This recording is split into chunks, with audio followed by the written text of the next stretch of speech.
Don't want to put you to sleep or anybody else to sleep. It won't be your fault. No, it's the allergies. We'll blame the allergies, not the content. Well, anyways, hello everyone and welcome back to another episode of KO Origin. Hang on. She's getting her pills. No, I we just don't. took it. You have it? Are you back soon? Yeah. Oh, okay. Can you start it again? I don't want Genia to say she's taking her pills. Good content. Oh, wait. I will remember to record this time. I forgot to. Are you recording? You have to give me permission to record. Oh my god. It's still recording, peoples. No, Abby's No, recording. I'm recording, but But I have to record on my end too. allow record. Okay. And we're good. Yeah. Oh, I can see it in the corner too. Oh, I should have caught you last time, but I didn't. Everything is just my fault. Oh, I forgot. That was my fault. Okay, we ready? Don't interrupt me with pills again. Swear to God. I was on a roll. Okay. Hey everyone, I'm Abigail Dube. I'm Genia. And you're listening to Knockout Origins.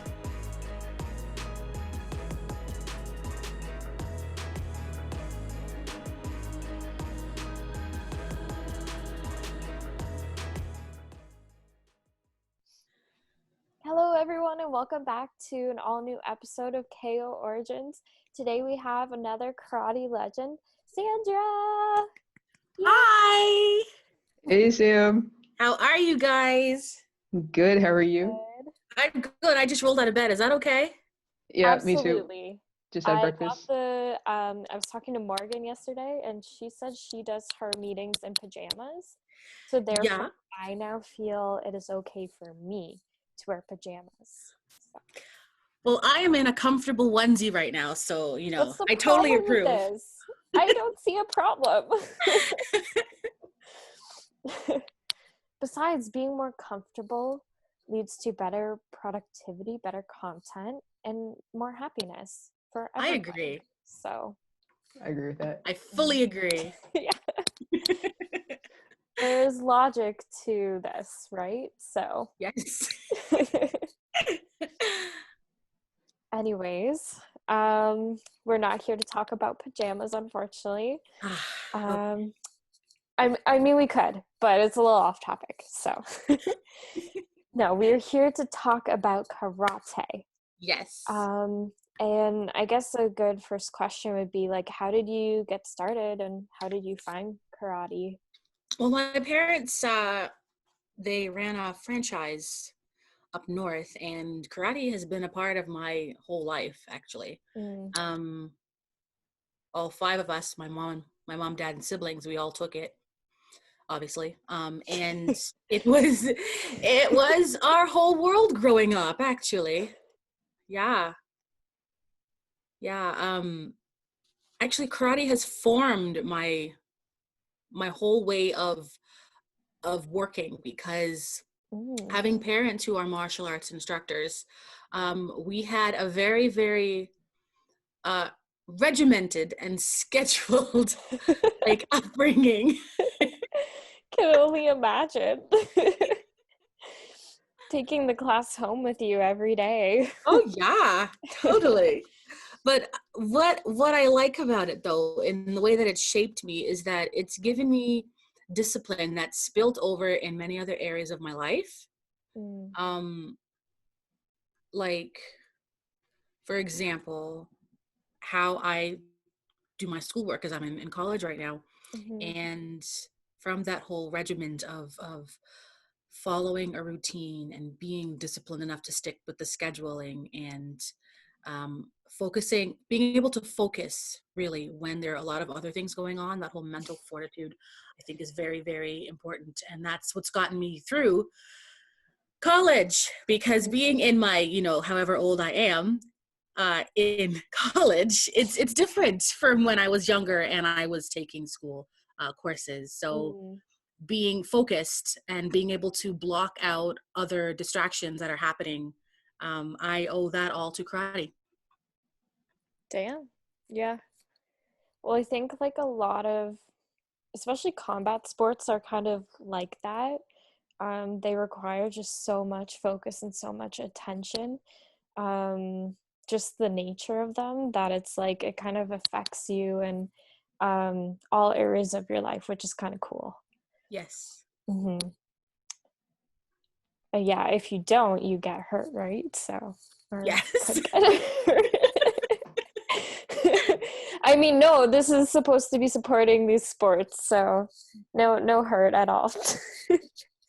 Did you enjoy participating in karate? Oh gosh, yes. My Yeah. parents' mantle are lined with trophies from competition. Just from you, not from Genia. Just from you. Actually, I cleaned up pretty well, if I may toot my own horn. Yeah. No, I loved competition. Aww. Because like I said, it's the whole focus, and I'm very competitive when I choose to be. And it was great. It was great for me because like I can take direction very well. I can, like I say, tunnel vision, and I can hear my coach's voice in my ear in the ring, and I can, no, this is what I did. My dad would say, block, Sandra, block. No, step in, and I would literally do it. And I remember I was in my very first competition, and we were in the final round, and I kind of allowed the moments, I lost focus, and I allowed the moment to sort of like sink in. And I was saying, oh my goodness, this is the final round. And I started crying because I was so happy I made it to the final round. And I sort of lost sight, or sorry, I should say, I lost his voice in my ear. Because of course he's yelling from the sidelines. And I allowed my opponent to, get a few hits in. And so she got a point up on me. So she ended up winning the match. So then I got second in my first competition instead of the first that I could have gotten, because I allowed the whole situation to be like an, oh, I'm here moment. And you let yourself feel be a person. But okay, yeah, that's fair. I remember that. You remember that? Yeah. Now that you like say it, I remember that. Yeah, I remember you. Aww. Yeah, you should have got first. I should have. You let the moment get to you. I did. I let it get to me. I lost focus. Well, I remember that. Yeah. Sorry. Go ahead. Second, your first time around, so that's still pretty impressive. Yeah, like I said, I'm very, very. I can tunnel in and focus when I need to. Yeah, when I let go, then everything just goes all to pieces. Yes. But when I do, it's like human, right? When I do focus, I can get a job done. Effectively, very well. Because I mean, how many people can say like, yeah, I got second my first competition, or like the very first time competing? Like, because normally you would think, oh, there's the nerves and the energy, and sometimes like people watching you and like all those other factors. Yeah. Like, no, none of that. I was fine. That's where I'm trying to like build myself up into that, like razor sharp focus, or so they say, because it's like, yeah, you're gonna have like all those people screaming and yelling at you, and like people judging you, obviously, and I think it's just learning to let that go of like, you can't control what other people think, and both you but also your opponent are going to be making mistakes. So it's like how you use that to your advantage. So exactly. Yeah. Were you sorry. No, I was just gonna say, like, Sam, were you nervous going into your first competition, or were you just excited and ready to go? Really? I think actually it was a bit of both. More, let's hang on. How old was I? 10? I do remember being nervous, yes. And I remember being nervous, and I remember being a little excited. And I think I allowed the butterflies to sort of push me through, because whether it was competition or any kind of performance that I did, if I didn't have butterflies, then I didn't feel as if it would go very well, because the butterflies sort of like would help get me ready and keep me focused. So yeah, no, I was nervous, and I was definitely excited, and I just kind of bit the bullet and did it. That's what I remember. No, I'm serious. That's what I remember thinking. Advice, though. Because sometimes, like, especially for me, like, I just get to a point of like it's so overthought that it's not even like you just need to jump in finally. There's to a point it's like you wound yourself so far, it's just like you got to do it. Exactly. Yeah. Exactly. And I also, from when I was younger, when we go to Wonderland, and the big roller coaster at the time when I was little, I think was Top Gun. Or was it Drop Zone? I'm really dating myself here. But anyway, like when you're at an amusement park, it's exciting, but you're scared. And I remember thinking, well, you know what? I really want to go on it just to say that I did. Mm-hmm. So again, you bite the bullet and you do it. Yes, you're scared, but you just do it. And when you're done, you're like, whew, it's all done. And I'm alive. And in one piece. Yes. Man, yeah, I went on unrelated. I went on I think it's like the Leviathan, the biggest one, or it used to be the biggest one. Mm-hmm. In the middle of the dark, like a Halloween haunt, and it was like raining and almost thundering, and it was so scary on top of everything else. And I'm like, I'm never riding a roller coaster again. So this lesson to me, you don't always need to do all the extremes at once. No, you don't. No. I don't think I'd survive it. Wouldn't recommend it, but it happens. So I like excitement, but that's just a little too much at once. Yeah, a lot of build up, mm-hmm. and a lot of fears at once. Mm-hmm. So, mm-hmm. Mm-hmm. Yeah. Sorry. So yeah, in competitions, did you do like different? I guess the word I'm looking for is like styles of competition, or did you mostly just do like a beating up karate? Like you mean Genia sparring? was explaining to me. Yeah, Genia was explaining to me. There's like more like a whatever that was called. Katas and kata. Yeah. Yes, katas. I will toot my own horn again and said I kicked. Please do. I brought home first few times in that. Actually, I went back to our club because, like I said, our parents had a franchise. Mm-hmm. Well, the head of it is in Toronto, and I went there this past winter. Oh, I was so, after being away from it for so long, when I saw my Shihan, oh my gosh, I hugged him and I was like in tears. And there was this one sensei. He looked at me after having seen me for 20 years, and he said, "You won first in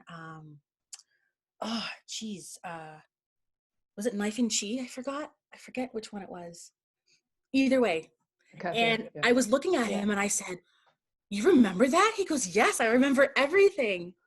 Oh my gosh. This is what karate does for your mind, people. Yes, and he was quite advanced in his age, and he remembered that. And I thought, oh my gosh, that's amazing. But like having gone back, wait, what was your question again? Sorry, I'm going down memory lane. I totally forgot your question. That's okay. Like the different types of competition, if you did different types. Yes. Yeah. Okay, so yeah, we had in our competition, there was like a team kata. Okay.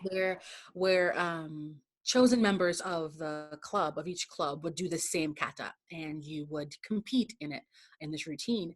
And there was that, and there was kata. So whatever level or belt you were, there was the kata for that level. And then there was sparring. So yes, I was able to compete in all three levels throughout the years. Okay. Yeah, there were. And I love them all. I did. It sounds like they all do something different, but are also like part of like a really it's like a not necessarily an art, but like I don't want to be insulting and be like dance and like Well, it's synchronized, right? It's yeah, synchronized moments, really. yeah.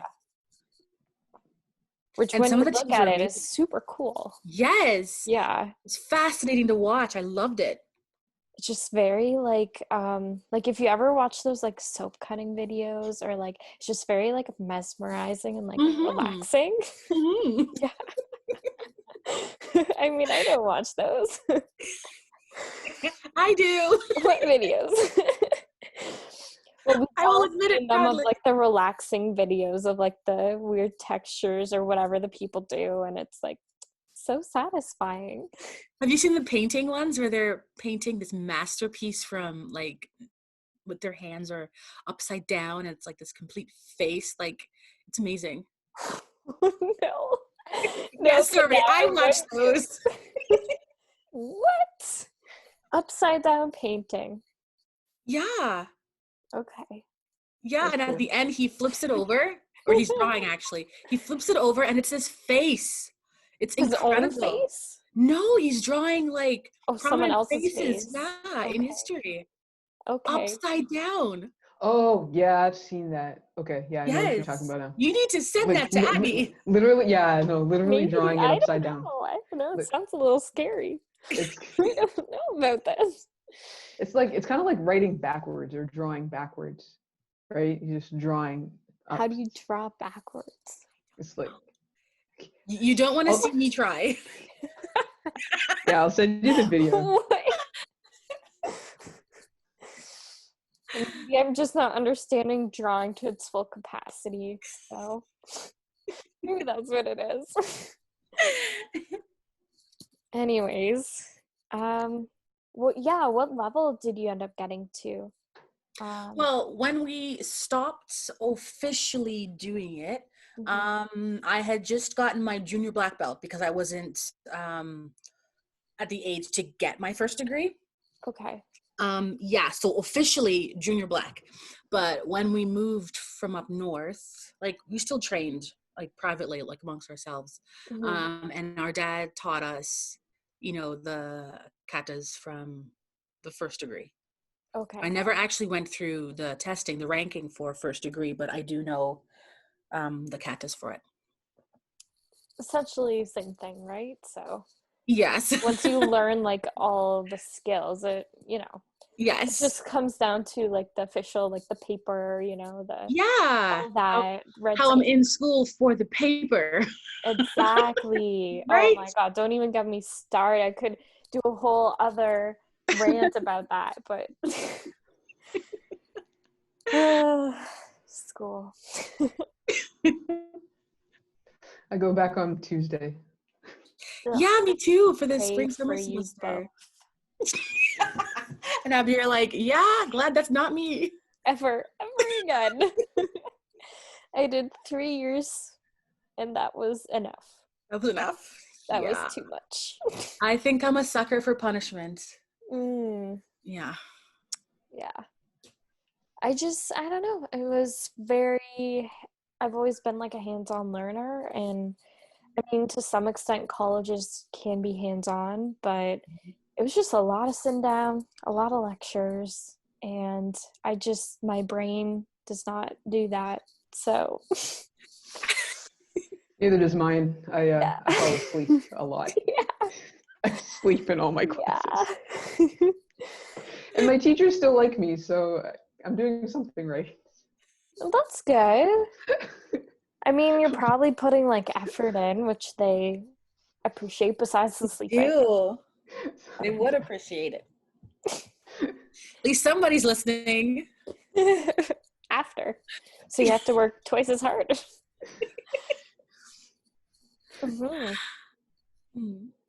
Well, I guess any advice for girls or just anyone who's looking to get into competitions or like karate?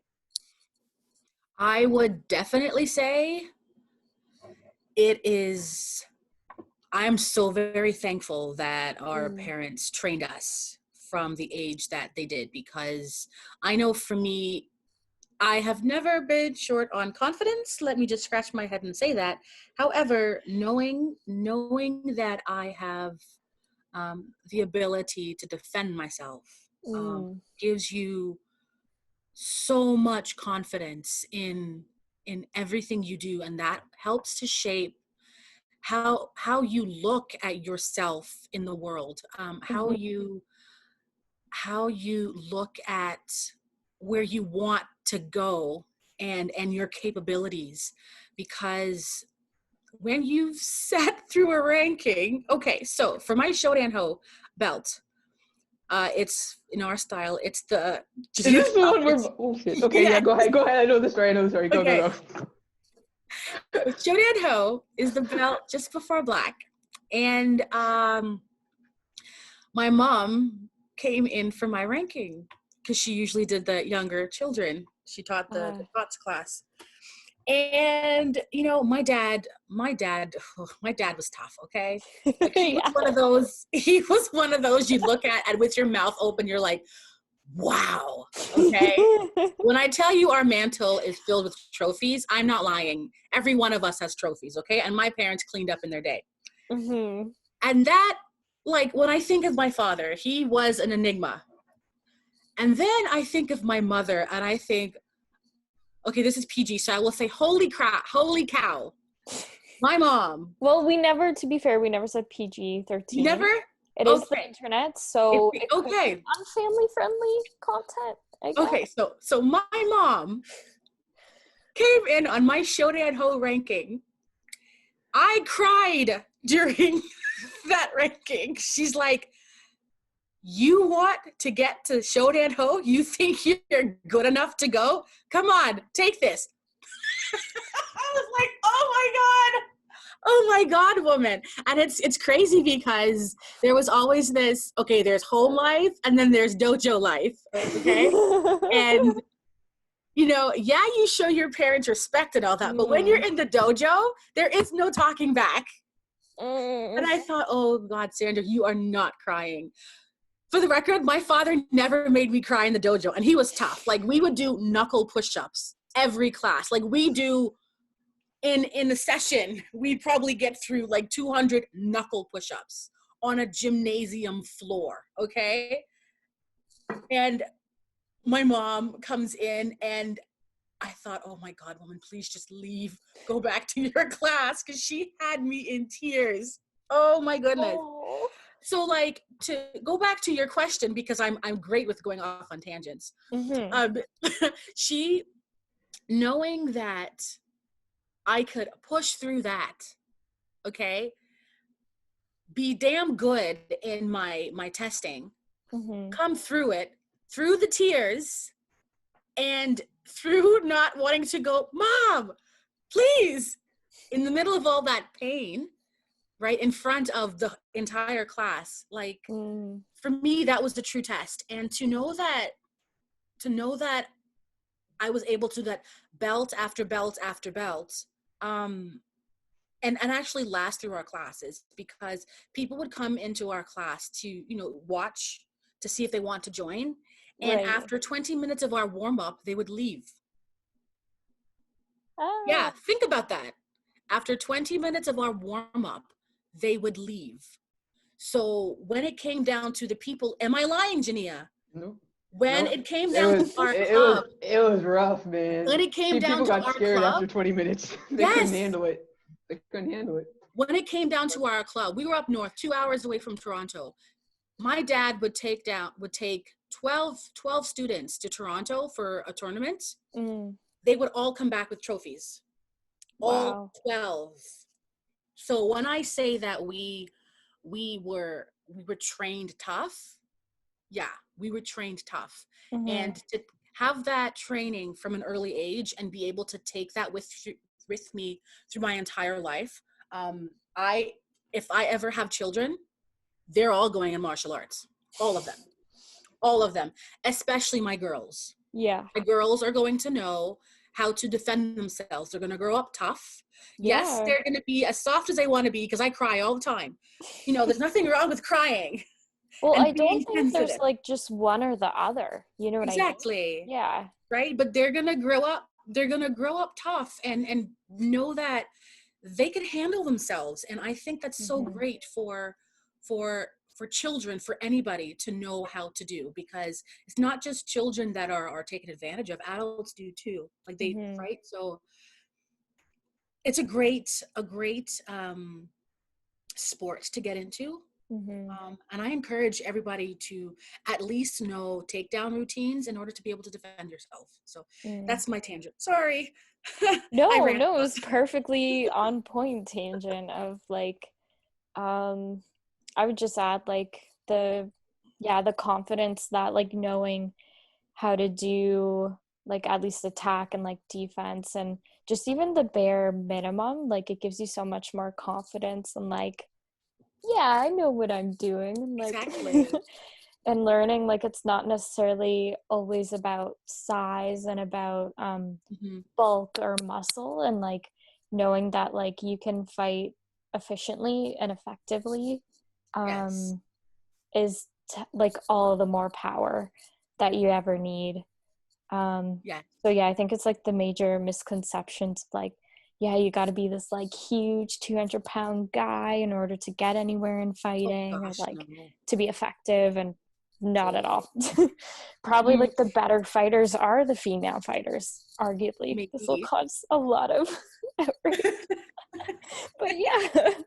Well, you want to hear something funny when you talk about size and stuff? Like I was always bony growing up. So it was only when I got older that I started putting on more muscle. But when I would spar when I was younger, the boys in our class would say, Sandra, your punches sting. Yeah. So they didn't hurt. They stung.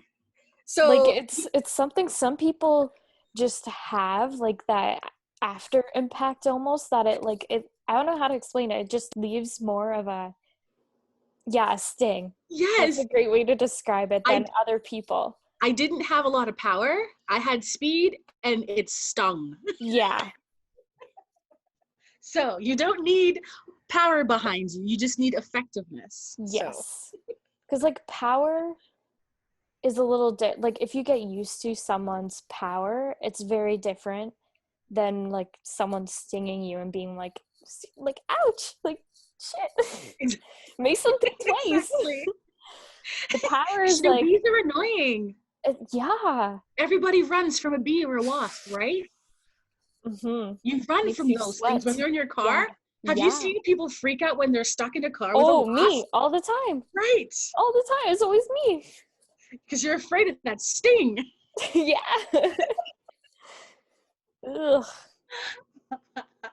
So yeah, and also speaking from personal experience, so there was a girl I was sparring with at the gym, and yeah, just that's the only way I can describe it, is like afterwards her punches would leave you with a sting, and everybody else, you know, it's like whatever, you get over it, you like it, you kind of get used to it in a way. Whereas some people, yeah, they just have that really like, yeah, I guess it's a sting is the best way to describe it. Like that after effect, and it's like, that's the word for the day. It's damn. What the fuck just happened?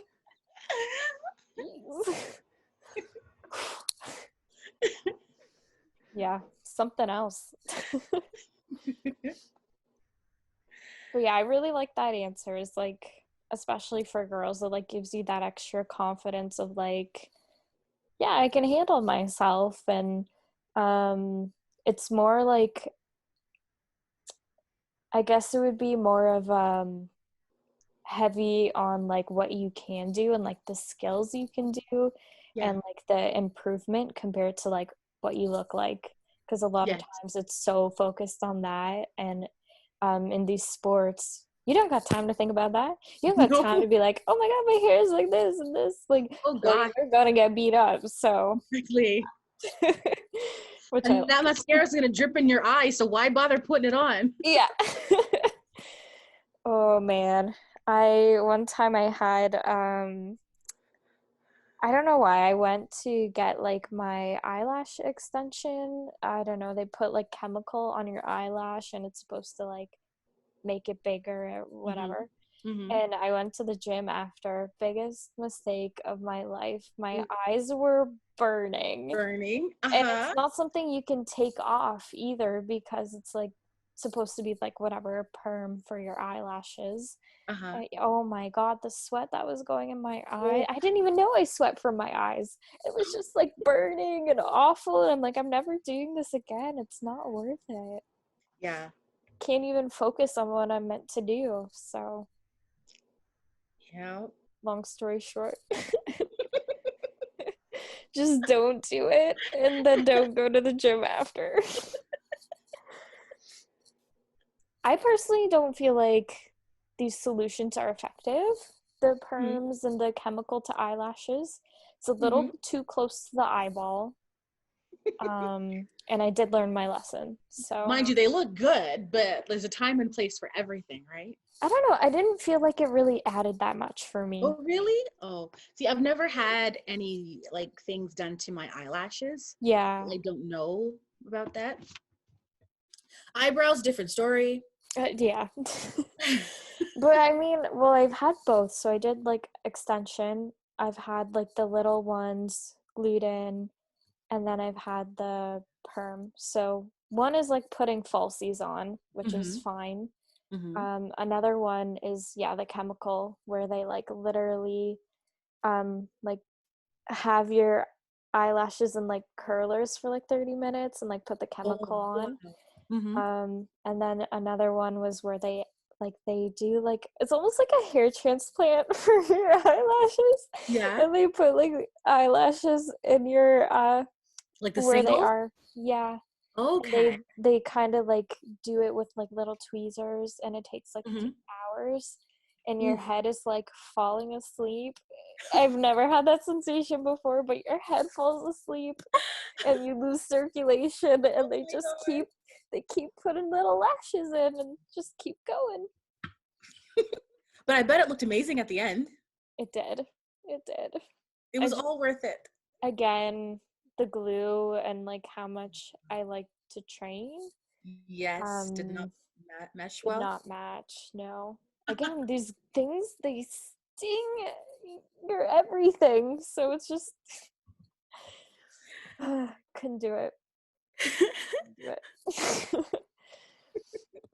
But I think, it looks really good on some people. I get jealous of that. But I think at the end of the day, like, I just enjoy not having, because I used to be like a super anxious person. It just runs in the family. And doing boxing just, like, it was like a miracle drug almost. It just took that all away. So now I'm like, I don't really want to give up my sanity for that. Because I don't really get that much out of it. So, yeah. It's amazing.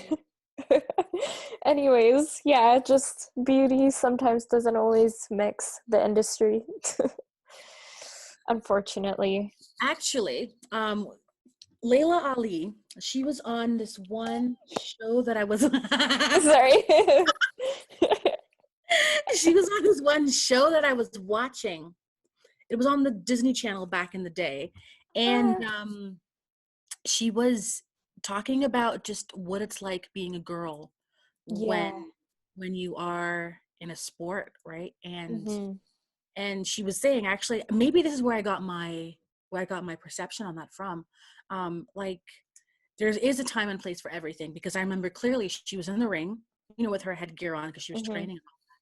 And then when it was time for her interview, she came down and she literally pulled out a tube of lipstick and she says, okay, now I've got to get pretty for the camera. And she's there putting on her lipstick after she's just fought. So that's mixing your sport life with, the image that you have to put on when you come out of the ring, because you are, you're promoting what you're doing. And like, I totally respect, okay, she's amazing. Okay, let's just say she flat out. Just so incredible. But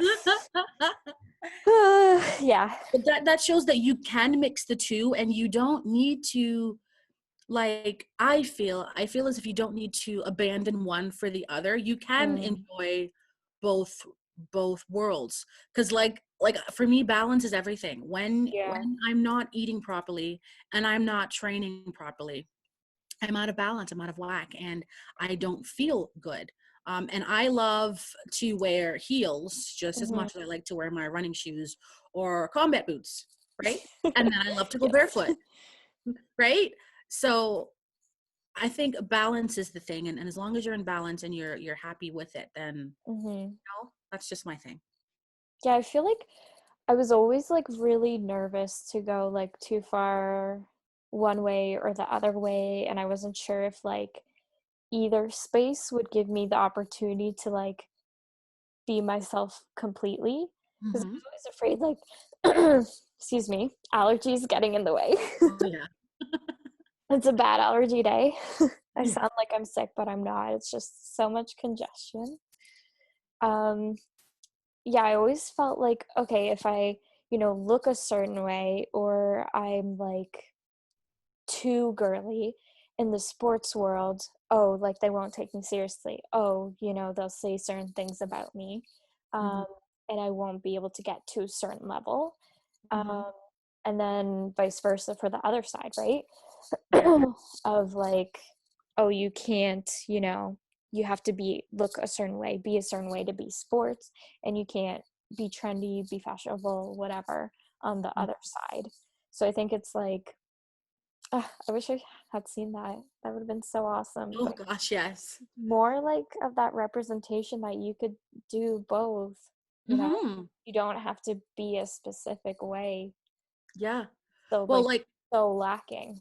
Like my mother was a perfect example. She could kick butt in a gi. Oh my gosh, that woman could kick butt. However, she's also a performer, right? Yeah. My parents are musicians. Their job was to entertain, right? They'd get on stage every night, and I would literally watch her put on her makeup every night before work. So she was the perfect example of being in both worlds and being completely content in what you're doing. Yeah. Right. So, oh gosh, yeah. So that was my influence growing up. Yeah, that you could be tough and kick butt in your sport and be competitive. Then when it's time to put on the heels and the dress and the lipstick and the hair, yeah, you could do that too. So, because she did it. Yeah. She still does it. Still to this day. My mom, I tell you, holy crow. If I could be like her when I grow up, oh boy. Now we're talking.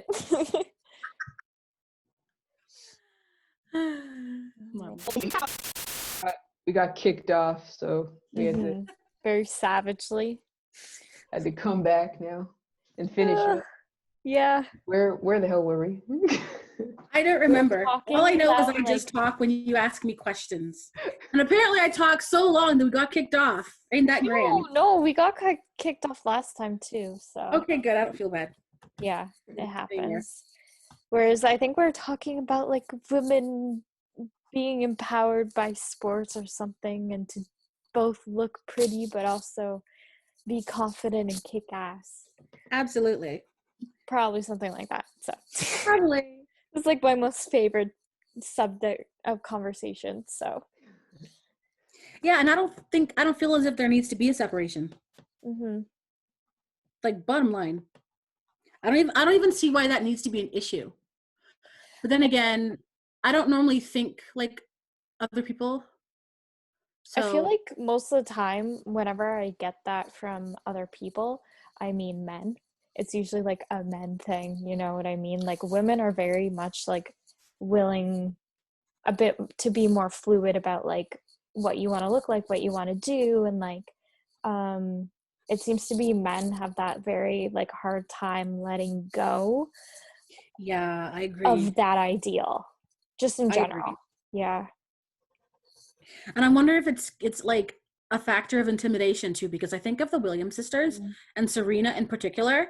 That woman's body, oh man, she's got more muscle mass than a lot of men. Yeah, combined. I really feel threatened.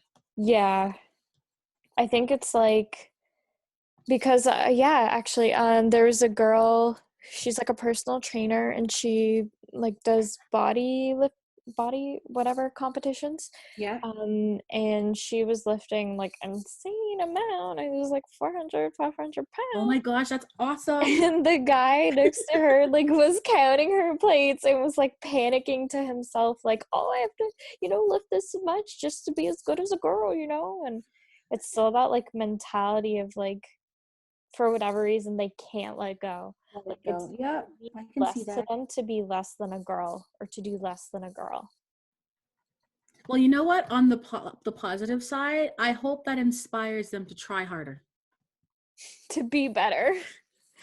Yep, to try harder and know be that better. they're good enough was not good enough. Oh, jeez. I hope they can fall asleep at night knowing that. My goodness. And no, I just mean it in a very healthy way. Yes, of course. I think I've just gotten so much back, like not in terms of like, well, I guess kind of degrading in a way, and just being like, you can't do that because you look like that, or you're this because way. I'm a girl. Or It reminds me of those commercials that are playing on TV, because I'm a girl. You know, the one that oh, I forget who's running it. It was Nike. I think they did a few like that. Maybe. Yeah. We are in 2020, people. Come on. Apparently. Get over it. Well, the surprising thing? Okay, really random thing. Women aren't even considered to be people under the U.S. Constitution. I don't know if that's like that in a lot of countries. What? But technically, the way the language is put, it says all men. And so for a long time, like the suffragettes were trying to pass a bill that changed the language to include all people of all genders.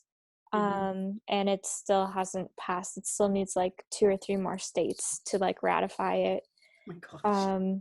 And Desi from the Daily Show was like talking all about it, and now I'm like, what the fuck? Like, women under law technically still are not considered people, which is insane. Wow. 2020 people. 2020. I have no words. I am speechless. I've been rendered speechless, which is amazing in itself, but I have been rendered speechless. Yeah. So, I think it kind of starts there, and like, why is there pushback to that?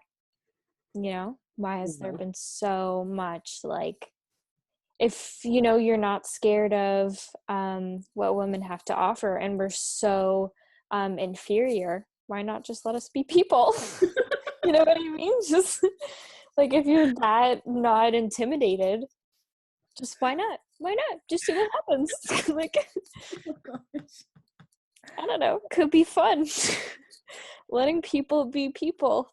That's a new concept, right? Let people be. Yeah. Oh wow. Okay, well, bringing that back to karate, kind of in that same vein, did you ever experience any harassment or unwelcome comments within karate or competing or anything like that? Nope. And I will pop the P. Nope. It's a foreign concept to me, honestly. Yeah. But then again, I'm wondering if it's because my dad was sensei, so why would people ever make a comment like that to me? Yeah, they would not want to do that.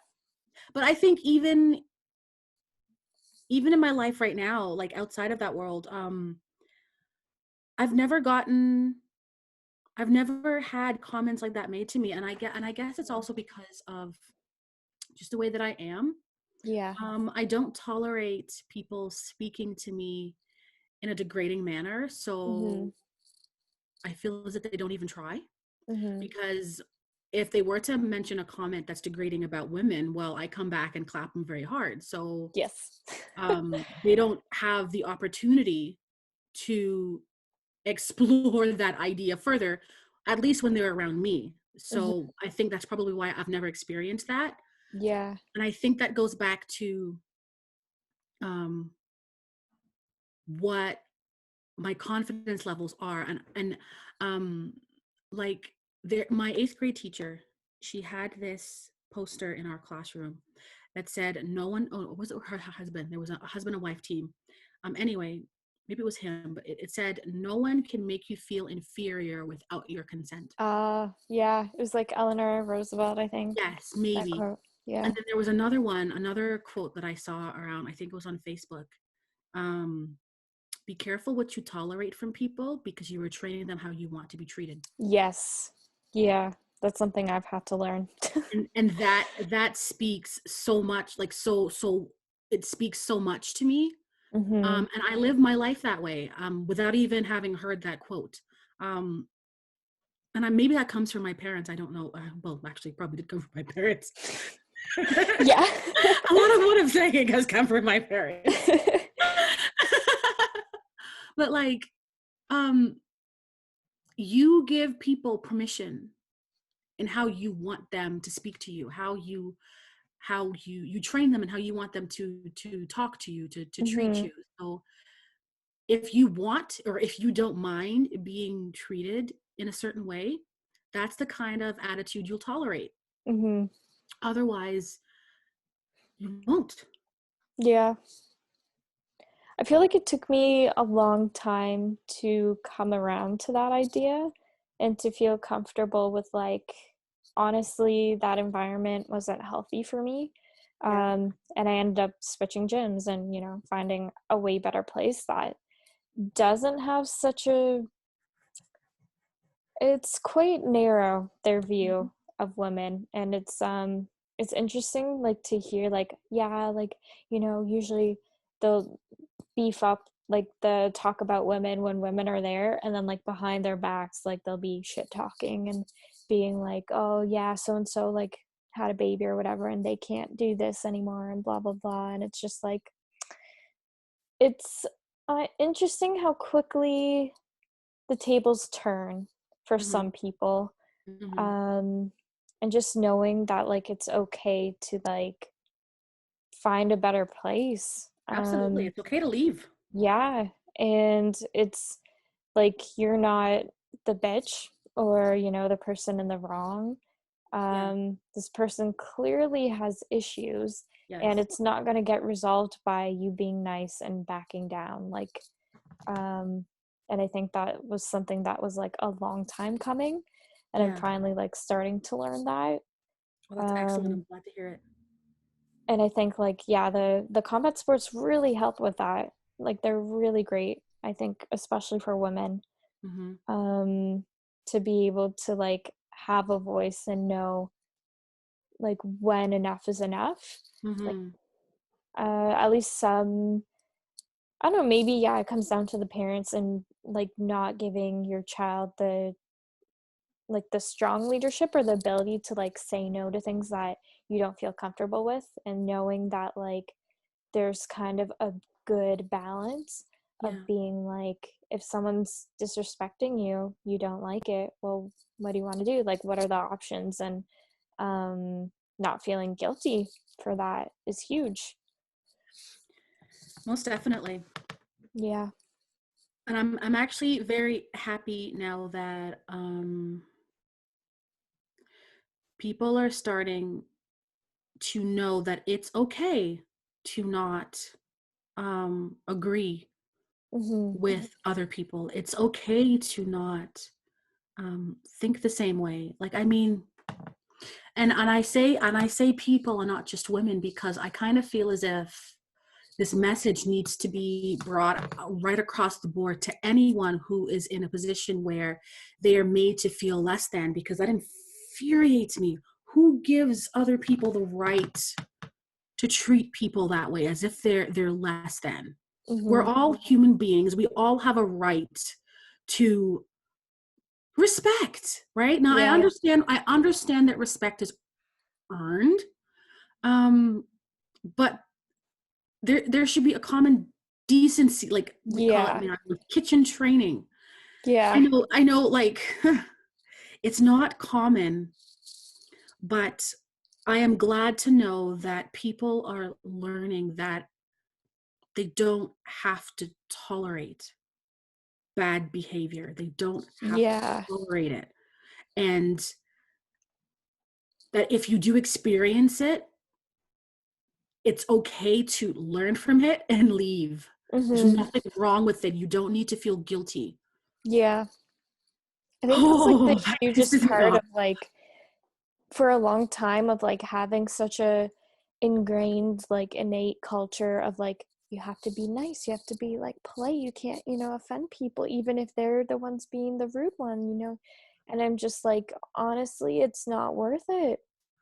No, it's not. What we're losing as like society, those people who are being like offended and like just everything in general, like it's not worth it to like not offend that person. Yeah. And I know I was talking earlier about balance. Mental health is also a central point in that too. I'm very happy to know that now society is taking mental health seriously, and the Mm-hmm. stigmas are being washed away. Because if you are not in a healthy mental state, you are not healthy, because you are governed by your brain. Like your brain gives signals to your body, gives signals to your emotions, right? And if Mm-hmm. you are not mentally able to cope, then that's trouble, right? So if you are in a situation where it's not good for your mental health, you need to get out of it. Yeah. Right? Bottom line. Exactly.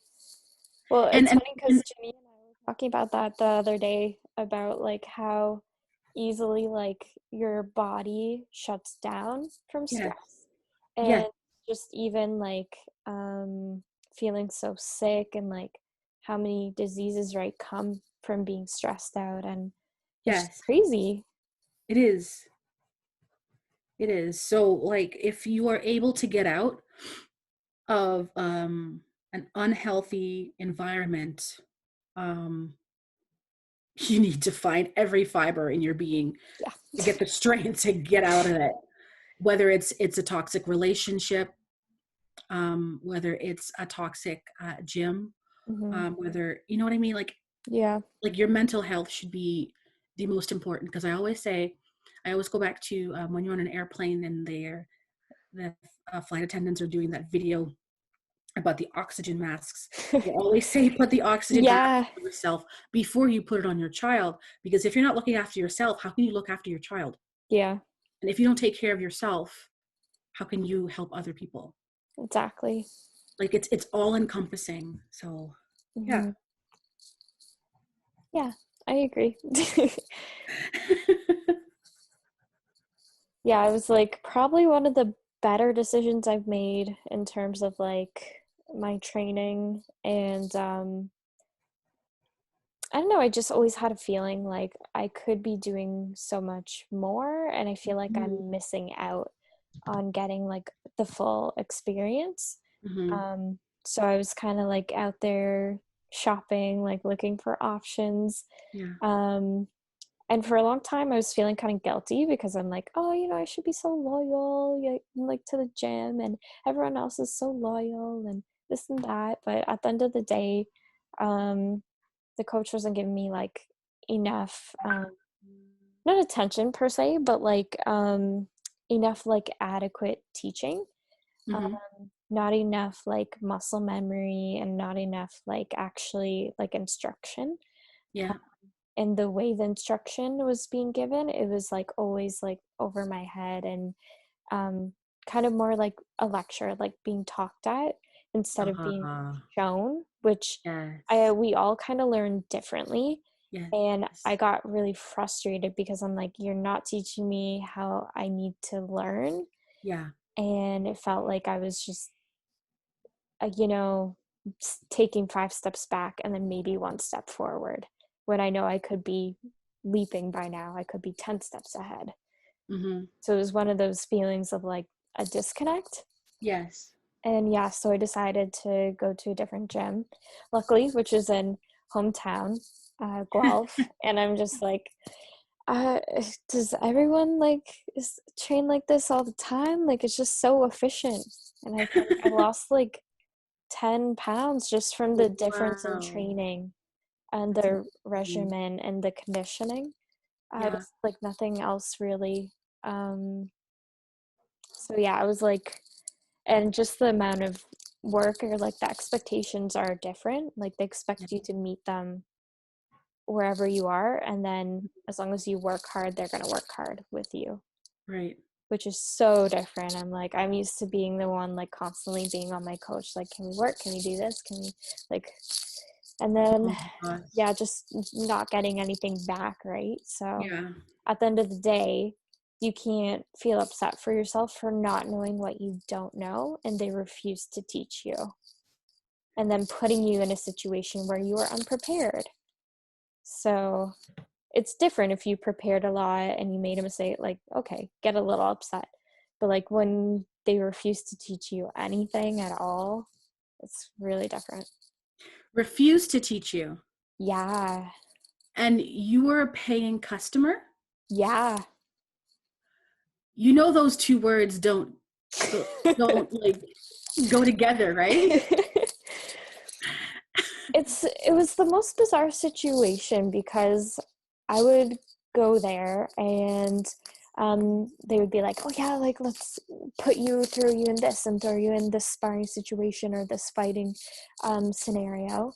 And then when it came to like dissecting that and analyzing it on pads after, it would turn into a whole like, oh yeah, like you could eventually like roll or slip or do these things, but you know, you're just so new right now, we're not going to bother showing you, you're not going to be able to handle it, and just like all these kind of assumptions made for you that I'm like, well, if you don't bother showing me, I can't practice it and I can't get better at it, so I can't, you know what to do for the future when you put me in those situations.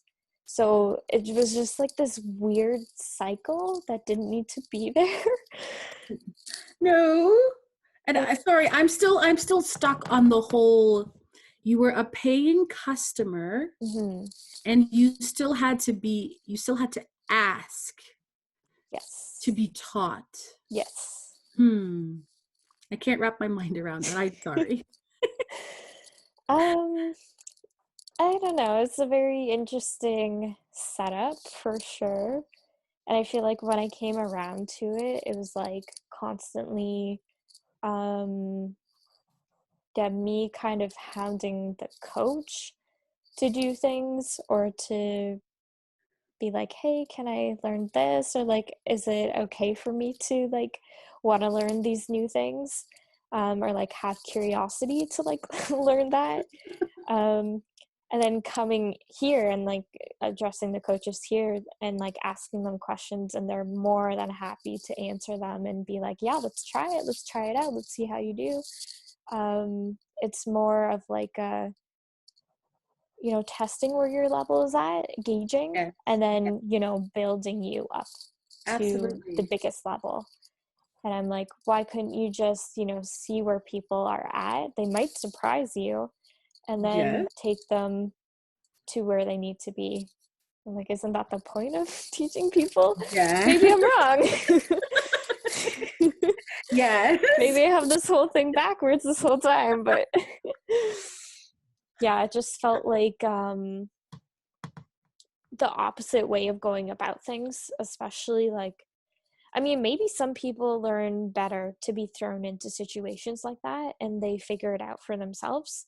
But for me personally, you know, if I'm not shown, okay, move this way or like cut this way and blah, blah, blah, like, because boxing can be really technical, and I'm sure like other combat sports really technical. And if I don't know how to do that, I'm not going to pull it out of my ass, you know, in the middle of a fight. Like, yeah, no, it's true. like, going back to that, yeah, you don't know what you don't know. So you are absolutely right. Wow. However, now knowing certain things or like the basic of defense and offense, you can kind of get more creative with it, and you can kind of put stuff together in different ways. But that's like after having the foundation laid, right? Which is totally different. yelling at someone to be like, move, blah, blah, blah, and not showing them is like, what? You're only giving them like half the information. Oh my God. Yeah, that was my first experience, and I finally was like, I'm frustrated. I talked Genia's ear off about this so much. Like, I need to go somewhere better. I need something different. So. Well, you know what? I'm very proud of you for recognizing that and getting out. Yeah. Like, I mean, straight up. Yeah. Because, like I say, people stay and they tolerate certain unsavory behaviors. Like, they just stay and tolerate it. And you had the strength to said, I don't deserve this. I'm paying good money for you to teach me something. I'm leaving. Like, that is amazing. To tell me to my face, like, well, you could roll, and there are these things and different blocks, but that's too advanced for you. Oh my God. That's too much. Right. And like, okay, in the whole, not to turn this into a gossip talk show, but down the pipes, you know, because boxers talk, we talk. A few of the other boxers come to this gym to train and to get just more help and more time and dedication and really hone their skills. Yeah. So yeah, the parent of the girl was talking to me and just saying how, like, same situation, how they had to track him down. They paid him good money for lessons or this or that, and it took him like months and months to like finish just a package of like, I don't know, like 10 lessons or something like that. And they're only 30 minutes long. He only does 30 minutes. Whereas like I've been able to find people who the average is like about an hour. Right. Not including like warm up and everything else, right? So yeah, it's just like the amount that you gain, you're not even necessarily working out for the full hour, but like, you know, you're talking about it, you're thinking about game plans, you're starting to think like tactically, and that you can gain from a full hour is insane. So yeah, it's like I later found out I wasn't the only person who's feeling that way. But it took me leaving, right, to discover that. Yeah, So, definitely. yeah. So I'm wondering, then that gets me thinking about practices, like business practices that gyms, you know, conducting in. Yeah. That's not good business practice. No. I will go down that road, but that's just my opinion. Yeah. And I'm not sure, this is like probably another boxing specific question, but because like the conversations I've had with people tend to be like, I'm not sure if that's like a Canada specific problem or if that's just like, because they were Eastern European, like an Eastern European thing. But yeah, they would get very defensive if you gave them criticism or even just a suggestion. Like, hey, this is what I'm kind of looking for. And then they would just get all up in arms. And then they were wondering, like, okay, why is business so slow, or why is this happening? And it does, you know, when you pull back, it looks, you know, it makes sense. But when you're in it, you're like, oh, I don't know, like such a great business, and they do know what they're doing, you know, in terms of skill, and they have tons of experience, but it's like, it's kind of like having a really smart professor who like used to be like an actual doctor, like is more of a researcher. Yes. Doesn't mean necessarily they're going to be the best teacher and be able to translate that. So I think it's, yeah, finding someone who's able to like actually connect that. And it's less about an ego thing too, because at least like the clubs that I was bouncing around at in Toronto, it was very much like, you have to do it my way. I'll tell you when you're ready. And once you like have done X amount of hours and I've, you know, approved of this and you've worked hard, then you can advance to like, you know, maybe sparring or, you know, an advanced class or something like that. And it's just very much like, if you appease me, then I might Oh my God. help you get better and teach you how to roll, which is just, it's a basic thing to know. Oh my God. Okay. And Okay. yeah, just so many of those people that I was running into, and I'm like, okay, well, next gym. Well, next gym. Well, next gym. I don't know. And then I ran out of gyms in Toronto, so I came to golf. Wow. Yeah. Oh Just my the goodness. amount of times too I got like passed over at certain gyms, and they just like, I would ask like, oh, like about competitions or like this or that, or I might be curious to like actually like get into the actual technique of it and like Yeah. the nitty gritty. Yeah. Oh yeah, like for some people they enjoy that, but for you, like it's good to have in your back pocket, you know, if something happens to you or you know something like that. But it was never like a serious discussion. So do you think that was because of like your physique, like because you're a girl and you have a feminine physique? Do you think that had anything to do with it? Because I know they had like girls in the advanced class, obviously way fewer than the male ratio. Mm-hmm. And I think they had like one girl who's like actively sparring. Mm-hmm. But yeah, for whatever reason, me specifically was not getting the time of day from these people. Um, I'm not sure like if they treat all women that way or like specifically, you know, if you look a certain way, you know, or like a certain weight, Yeah. maybe. But yeah, because I'm pretty sure they added different weight categories to boxing. So you can be lighter, you can um, still accomplish like pretty much the same things as you would at a heavier weight class. Right. Um, I don't know. And I mean, from talking again to people here, they were like more into like getting their papers, which I Mm-hmm. didn't realize you could like, yeah, like get schooling and paperwork for being a coach. Oh, okay. But he doesn't have like a boxing pedigree. Like he doesn't have a lot of successful fighters. He doesn't have success in that way. He has success in the paper way, you know, in the school way. Mm-hmm. Whereas other coaches, and that's what I was kind of looking for, was like success in, first of all, like female fighting and success in fighting in general. And are they like good at teaching? It kind of shows if you have like good boxers and good fighters around you, Mm-hmm. or like a good team, like what you were saying, right, with your dad and the team of 12. Well, yeah, I guess I'd call them fighters too. I don't know, competitors. Um, and they all won, you know. That's kind of like like his work, like the showing of his pedigree right there, right, is Right. um the success of those other people's success. Mm-hmm. I hear Like that. building people up, yeah. Yep. Which is, some people again just aren't capable of letting that go for whatever reason.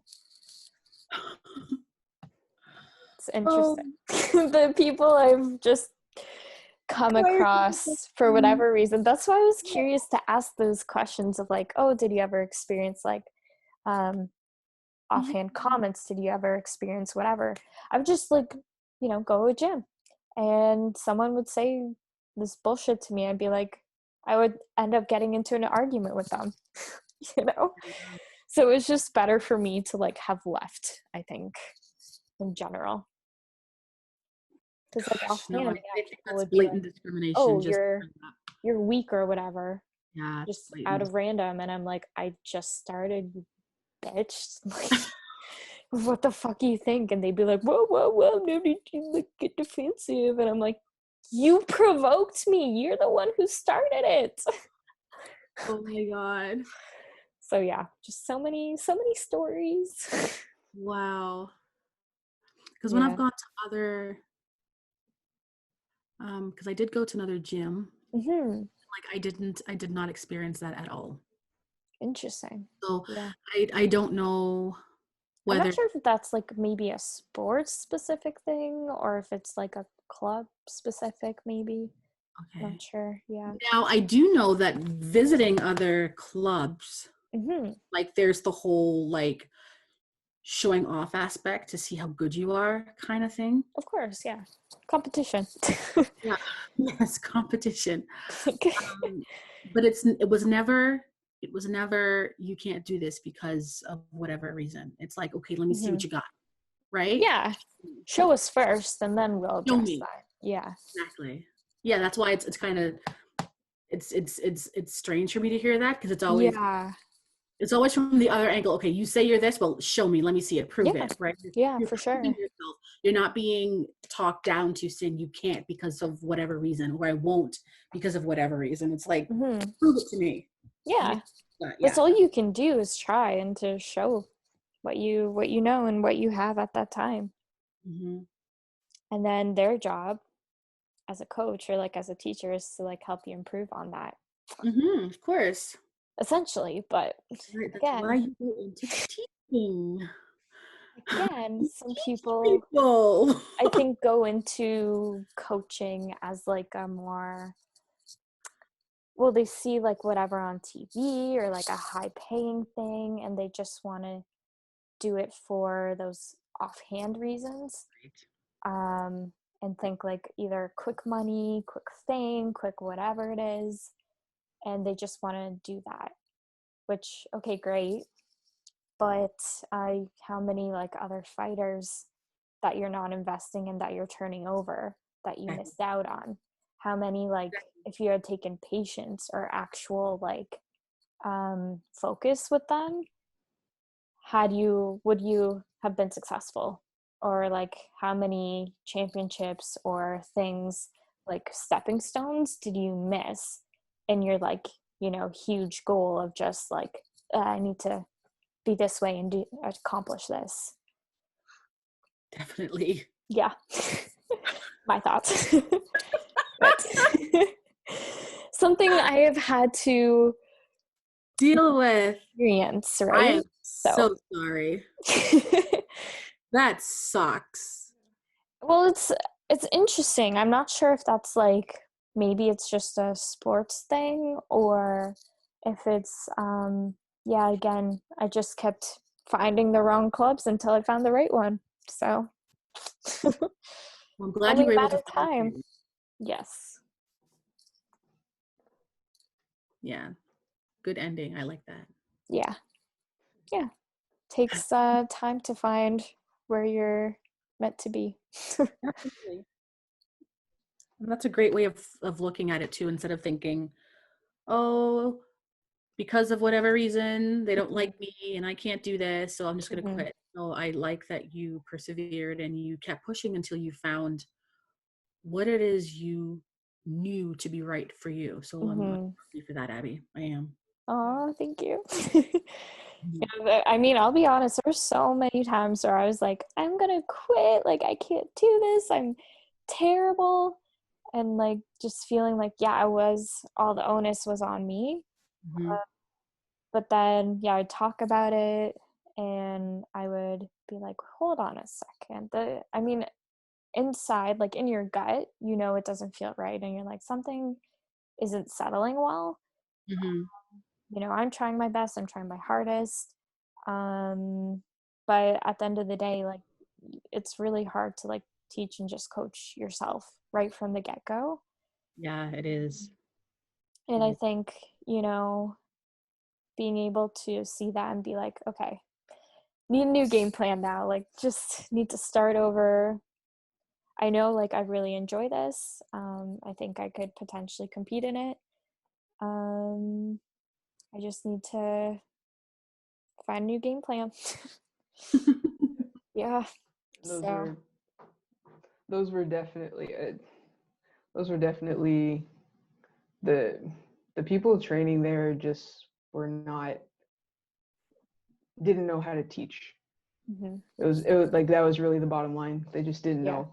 They just didn't know how to teach. They Yeah. need to learn how to teach. Because Yeah. like you said, not everybody can teach. Not everybody's a teacher. Yeah. Exactly. Because I've seen you, we've trained together, and you have the abilities, you have the skills, you have that natural talent. From my experience in karate, I could see that in you, and I knew that the places that you were going to, they were not good at teaching. They weren't giving you the respect that you deserve as a paying client, for one. Yeah, as a very bottom line. I'm sorry, paying clients. Yeah. To take the time to train you. So it wasn't you, it was where you were going. Yeah. And I'm glad that you stayed with it and that you found a club that does support you and where you can actually grow, and you are growing and you're thriving, you know, and I'm really proud of you for that. I'm glad you stayed with it, because you have a natural talent for it, you know, and you just need to keep going with it, keep finding the instructors that are willing to teach you and train you right. Because it wasn't you, it was the trainers. I think like even just the biggest difference, I was like when I met with one of the coaches at the current gym that I'm at, well, I guess I can name drop. I'm at TNT right now, and within like the first 20 minutes I was like, it just felt differently in the way that he was like approaching, communicating with like each of like the students, and you know, just the way he was like, it felt more like the way my mom like addresses her students. Like it was very tailored towards your learning ability, not even just like within boxing specific things, and like building a good foundation, like specifically like learning how you learn and then adapting it to that, which is like freaky but cool to have that like understanding. And I kind of think that's the job of a teacher, because not every one student is like the other. Yeah. You have to find the way that particular student learns. Yeah. Just like, you know, when we're in class, like school, academia, they always ask you, are you a visual learner? Are you what do they call it? An auditorial learner? Or, you know what I mean? Yeah. Tactile, kinesthetic. Yeah. Different. You learn differently. So then that would apply to other areas of your life when you're learning a certain skill. Yeah. I think it was really frustrating for a long time being like a kinesthetic learner. And it's like just for whatever reason, the people I would get meshed up with were hugely auditory, or they just like to talk and talk and talk. And as kinesthetic, you don't really talk, you do. And you watch. So to have this person just like not even hit at anything that like my capabilities or within my threshold, I was just literally just staring at them, and I felt like a total idiot. He would ask me, you know, questions out of the blue, and I'm just like, I have no idea. I have no idea. Abby, that's so awful. I'm sorry. Well, I think it's bringing awareness to tactile learning. Yes. I guess is not like a huge, I don't know if just maybe not enough awareness around it or not enough people have it. But yeah, there's talking at us just will get you nowhere. And I will stare at you like you're saying another language or gibberish. Like I just 13 heads. That's what I like to say. 13 I won't keep it. I don't know. I won't understand you. Whereas if you show me and demonstrate it and go through it, I'll be like, oh, okay, gotcha. Very different. Yeah. So a lot of learning. But anyways, I think in the end, it's like a loss on their part, right? Because like how many other people, other tactile learners, other people who are like had it in them definitely to compete, and who knows how far they'll go, but didn't get that. Again, sorry. didn't get that investment in, right? So Yeah. They chose not to help you. mm-hmm. Yeah, I like that. That was a choice. That was an active choice. Yeah, they chose not to. I agree with this. Mm-hmm.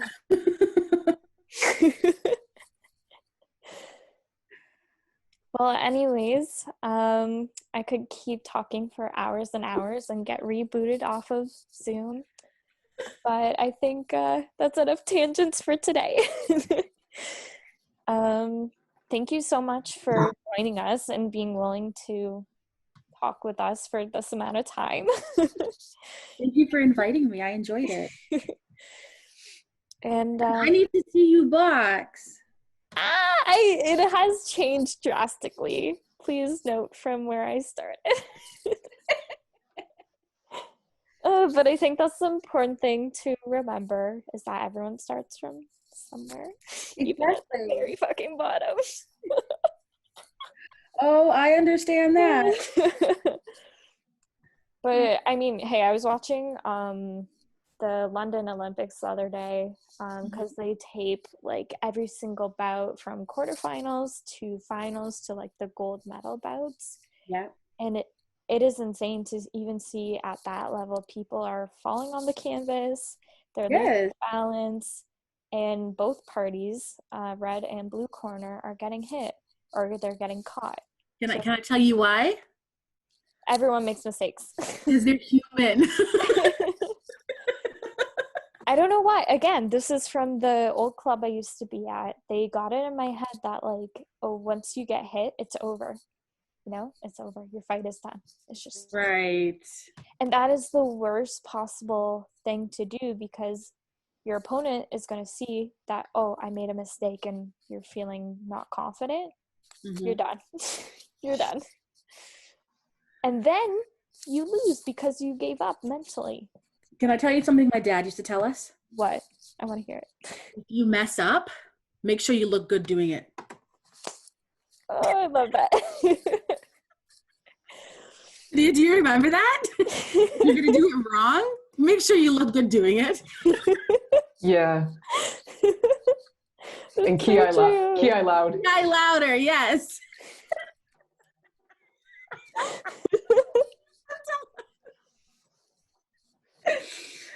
Oh my goodness, I miss that man. Well, who cares if you messed up as long as you had the confidence? Right? As long as you look good doing it. Like from a bystander perspective who's not like super like, oh, and this technique and blah blah, like the judges, they're gonna be like, oh my gosh, so bad at like, oh, you're actually in there doing something that is pretty scary for a lot of people. Yeah, of course it is. It's so yeah, already winning on so many levels. Hopefully it ended on good notes. That's all. Trying to bring it back around. Not to be like, oh my god, this whole industry is sports. They're making me be so mean to me. No. None of that. They are building a literal and figurative fighter. So that's good. Yes. Yeah. I think it was like the same thing of like, you still have to be tough and you still have to like deal with a lot of stuff and mentally, you know, I heard it on the one of the announcers is like, you just have to find it within the sole of your boots, just in your socks, wherever, and you just have to pull it up and just for that last 30 seconds or whatever, you just gotta keep going. Pull it out your ass. Yeah, wherever it is. I think it's so true. Like you can still have the capacity to be like maybe nervous or scared or this or that because you're still human. Yes. You're not going to be perfect. You're not going to be a robot and feel nothing. That's next to impossible. Absolutely. Unfortunately. Let me tell you something. I think I am the world's best mess up. I do that so well. Like, But to be so happy about it is what I'm like most intrigued by, is like I need to start getting into that. Like, I messed up so much. It's hilarious. But the thing is, I don't stop, right? Because if you give up just because you mess up, what will you learn? What will you accomplish? Right? What's the point if you give up? You're not born knowing everything. No, you have to be taught everything. You have to learn. So if you don't mess up, what's the point? What have you learned? Yeah. How do you How are grow you growing? if you don't screw up? Aww. Yep. Right? Aww. Another thing, a friend of mine had a quote. He actually said this. He said, failure is not about you. It's not personal. Failure is valuable feedback that you aren't doing something right. So change your approach. That's heavy. It is. And I remember it verbatim, word for word. Yeah. Failure is not personal. It's not about you. It's just that you aren't. It's valuable feedback that you aren't doing something right. So change your approach. What is it that you have to change? That changes, like, again, making it like general. It just changes like how many reactions and like defensiveness is out there towards, well, even things that like you would think would be great for a lot of people, like advancing rights and respect and just being decent human beings. And I think it comes back to like making failure personal, or like making it too much about you. Yeah. Yes. People think failure is a bad thing. It is not. Failure is an educational tool that you use to get better. So I say proudly, I mess up all the time. But the difference is, when I fall off that horse, I always get back on it. Yeah. It may hurt to get up, but I still get up. The point is that you did it. Yeah, the point is that I got up and went back to it. Yeah. Yeah. Yeah, I really like that. From even just looking back at like all the times, one last thing I'll add, and then I'll let you guys go. From like looking back from being like nervous to be sparring in a new gym, right? And like having to leave all the baggage from the old gym and like what everyone else said and all that other stuff, and leave that at the door, and being like so nervous just to walk in the place. And like I was late, like 10 minutes late for warm up, but like the point is that I did it. And that was probably one of my best sparring sessions at the time, because I was just like, I just had to let it go. So exactly. That's awesome, Abby. Yeah. Point is, I was just happy to have my ass in that gym. So, and the fact that I was there at all was the win for me. And then the icing on the cake was that I actually performed well. So, don't mind my painting falling. Did you paint that? No, I did not. Darn. Okay. Why? I really wanted you to paint it. Oh. No, my mom like knew somebody who did it in our class, so it was like a friend of my mom's. It is beautiful. Thank you. We'll showcase that. Awesome. Okay, there we go. Thank you. Yeah, I think that's it for me and all of my tangents. And anyways, I don't know if you want to add any last things. Abby, I will always add things, so you need to cut me off. Genia, I thought you had rapid fire questions, or was that? Oh God. Rapid Are fire? we just gonna keep this going? Oh. If you could be any animal, what animal would you be? Dog. What kind of dog? Golden Retriever. I'm a golden retriever. Or am I? Hello, Bella, darling. Hi, Bella. Bella. Hi. Hi, Bella. Wait, she can't hear me. You're wearing earbuds. Oh. Hi, Bella. Oh, she sees. Princess Bella. She sees. Hellos. Hello, Bella. Hello. She goes, this chick is annoying me. What? Yeah, in the middle of my nappy time. The audacity. Audacity. She has the temperament of a dog. Right. You realize that, right? She just wants the cuddles all the time. Yes. All of the time. Yeah, I'd be a golden retriever. I'd be a retriever too. Or maybe a black lab, maybe a Labrador retriever. Both would be dogs. Can't say dog. Say dog. You could say dog. Well, You can no, say okay. whatever you want. Well, what animal would you for be? example, like Bella's a cat dog and Baloo is a dog cat. Right? So we have one of each. Unfortunately or fortunately. And they both antagonize the living shit out of each other. So I'd probably be, I guess, a cat dog. Because Bella has been more effective.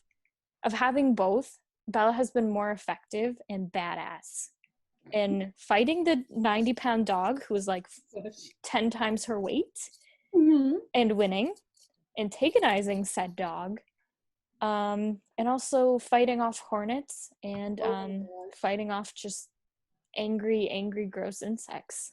So the dog has not been able to do. So yeah. See, girl power right there. Right? You're just so badass. Yes. Constantly defending that championship belt of hers.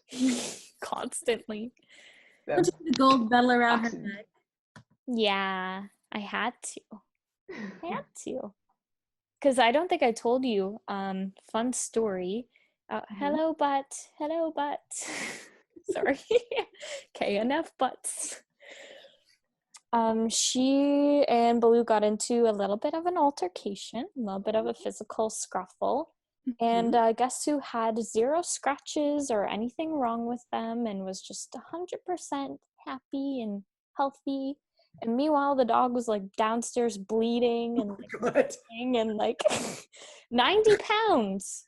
I mind you, she is only 6 pounds. So, oh wow! Again, a punch. Going back to you can be small but mighty. Small but mighty. Mm-hmm. And also extremely cuddly. So balance. Sorry. Your next question. That was all I had. Oh, really? What animal you are? What animal? You sent me a list of like 100 questions. Oh, okay. If you could travel to any country, where London. London, England. Next. They have good training. Where would you go, Abby? If you can go anywhere, where would you go? Well, they have really good training camps in England and Ireland. So we can go together. Okay. Yeah. Okay, that was really overly excited. Sorry, but yes, I would take you up on that lovely offer. Need to go. Just in general, I would love to be in or Ukraine. They have like damn good boxing on all levels. I'm learning Ukrainian. It's insane. Please teach me. I have heritage there and I should know, but I don't. Actually, when I come off this interview, I have to go to Ukrainian class. That's awesome. I didn't even know they had that. My friend is Ukrainian and he's teaching me. My Ukrainian friends always refuse to teach me. They're so savage. You know what he says? He says, when I'm tired, I sound French. Oh, that's not a bad thing. Yeah, but the craziest thing is when I speak French people don't understand me. So the trick is to speak tired Ukrainian. And then it's the perfect balance, right? So I'm hearing progress here.